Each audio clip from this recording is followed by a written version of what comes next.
Guys, so September is Suicide Prevention Month. So I figured that I would take this opportunity to make a video sharing a little bit more about my story. So kind of a obvious content warning for this video. I'm going to be talking about suicide. I'm not going to mention any specific methods or like any go into any detail with anything, of course. Just going to be kind of a more general conversation about suicide and how this has affected me in my life. So I've been suicidal for most of my life. The first time I really remember it was when I was 11 years old. So I'm 26 now. So that's about 15 years of dealing with suicidal thoughts. And the way that they first kind of presented themselves to me, I remember it pretty clearly. I was doing my homework, and I remember, like, as I was doing my homework, I was sitting there thinking, like, if I don't finish this assignment by like this time, then I should kill myself. And, like, the first time these thoughts kinda popped up, it was really, like, scary, and they felt, like, very intrusive and very much like it wasn't me, like, thinking that I wanted to kill myself. It was just, like, I don't know, a random thought that was popping into my head that I didn't want there. Um, Unfortunately, like, after I brought these thoughts, like, the attention of some other people, they weren't really addressed, and so they just kind of continued, and as they progressed, they started to get a little bit more serious, and they started to feel a little bit less intrusive and a little bit more like that was me that was thinking that. I remember too as a kid thinking, like, "The world is just so scary, and I don't wanna live in a place like that is this scary where these bad things happen, like, I can't do that, so, like, I need to kill myself so I'm not, like, in this terrifying world." Looking back on that, I know a lot of that is just as a result of the trauma that I was experiencing as a kid, and I think a lot of those feelings of fear kinda stuck with me, and, now I know sort of where they came from and why I was having them, and that kind of naturally led to me wanting to kill myself because I was just, like, too scared to continue living. So I didn't see a therapist until I was in my junior year of high school, and when I did see that therapist, I saw them one time. So I finally was able to, like, get permission to go to therapy, but because of, like, the stigma in my family surrounding mental health, I thought I was doing the wrong thing by going. So I saw the therapist once, and that was it. And, like, in that first session, I obviously, like, I didn't bring up my suicidal thoughts. I didn't bring up anything serious. And then I just never went back. So they continued to go untreated until a few years later when I was in college, I actually went back to that same therapist, and I saw her for, I think, maybe a couple months. I don't really remember exactly. But during that time, I did start to get a little bit more open. I was still really scared to talk about these things, so I didn't really get into a lot of detail. I didn't really give that therapist much information about what I was going through. So it was kind of hard for her to, I guess, figure out like what was going on with me. And that was up until I think it was 2019, when I had my first suicide attempt. So in 2019, I tried to kill myself, and it was thankfully very poorly planned out and just wasn't gonna work. So obviously it didn't work, and I went and I told my therapist at the time about this attempt, and her response was basically like, because I didn't get seriously injured, or anything, that, it wasn't really something we had to talk about. So I just continued to push down those suicidal thoughts, and I was like, okay, well, I guess it's not that serious. So I'm just gonna have them and not talk about them. So over the years, they continued to get worse. They continued to get kind of stronger just because I wasn't doing anything to challenge them. I was kind of just accepting that they were there, and they weren't that bad. So like it's fine to have them, right? Um I eventually stopped seeing that therapist and started to see another therapist, and I saw her for roughly a month, and during that time at one of my sessions, she was like, "I feel like you're keeping something from me." Like, I feel like you're not being 100% honest, and I feel like there's something else going on. And if, we're going to continue to work together, you need to be honest with me and you need to tell me, exactly what's going on with you. And so I was like, okay, cool. This is an opportunity for me to finally be like, hey, I'm suicidal. So I told her that.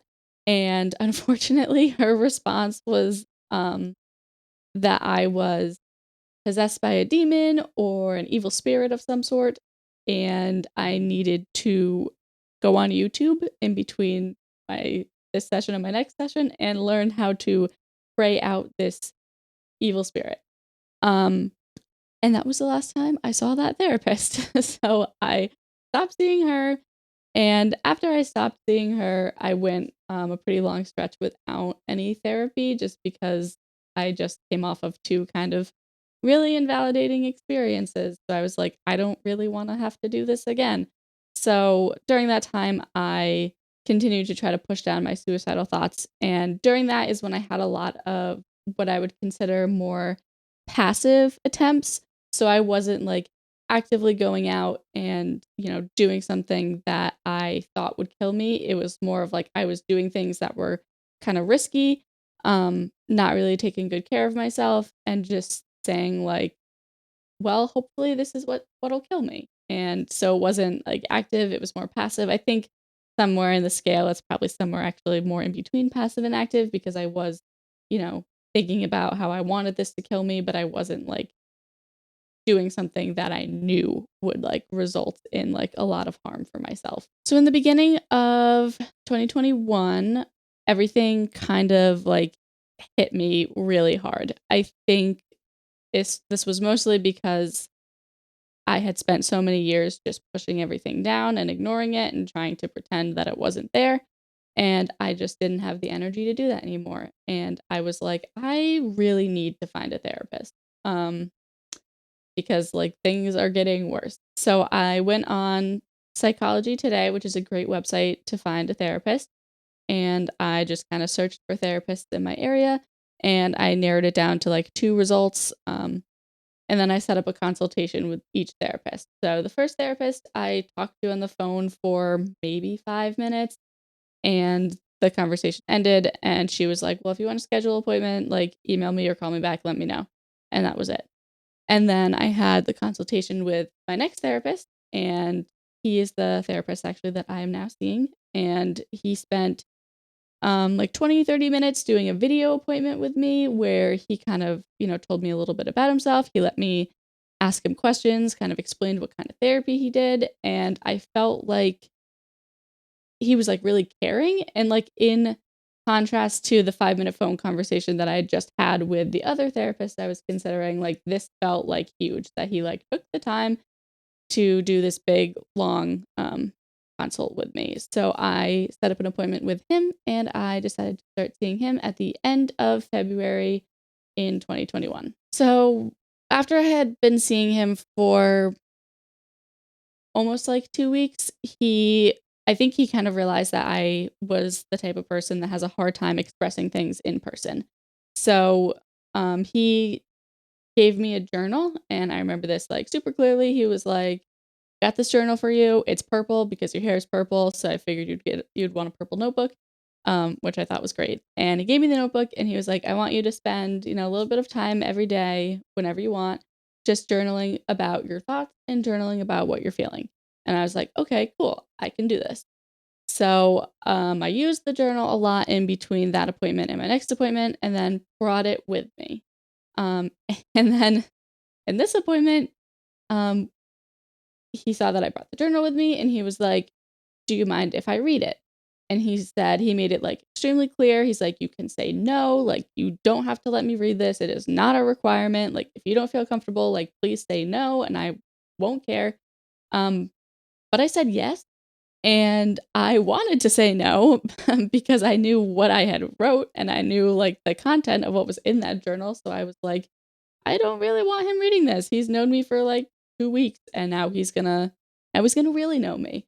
Um, but he read it and I sat there awkwardly while he was reading it. And then when he finished, he closed the notebook, he put it back down on the table in front of me, and he looked up at me and he goes, "Are we taking this seriously enough?" And I, like, immediately started to, like, cry a little bit, and I was, like, so overwhelmed with emotion because this was, like, the first time that someone, like, thought I was serious and, like, believed me, and in that journal, I had really written about how much I was struggling with my suicidal thoughts and how they weren't just thoughts, how they were plans and intent, and, I had been doing things to try to, like, get ready to kill myself, so, like, I was super honest in there, and the fact that he believed me was, like, amazing to me, and I was like, "I don't even know what it means to be taking this seriously enough, but the fact that you're saying that, like, leads me to believe that you are taking it seriously." And that is also when he brought up hospitalization. So I had never been hospitalized before, which was actually quite surprising to my therapist because of the level of intensity of my thoughts. He was basically like, "You probably should have been hospitalized by some of your other therapists." I don't really know what they were doing, but we talked about hospitalization, and I was like absolutely terrified because I had never gone. My only like frame of reference for hospitals was like things I had seen on TV shows and movies that are like not accurate. So I was terrified. But we talked about it and he didn't force me to go. He kind of just explained to me like his reasoning, like why he thought it would be helpful for me to go, and I agreed. So it ended up ultimately being my choice to go, which I think helped a lot. And he set up a call with me that night. We talked again at night before I went to bed just so I could have like a little bit more peace. And then the next day I went to his office, and from his office he called the hospital with me. He explained the situation, like what was going on, and helped make the process like really smooth so that way when I got to the hospital, they kind of already had an idea of why I was there and what was going on.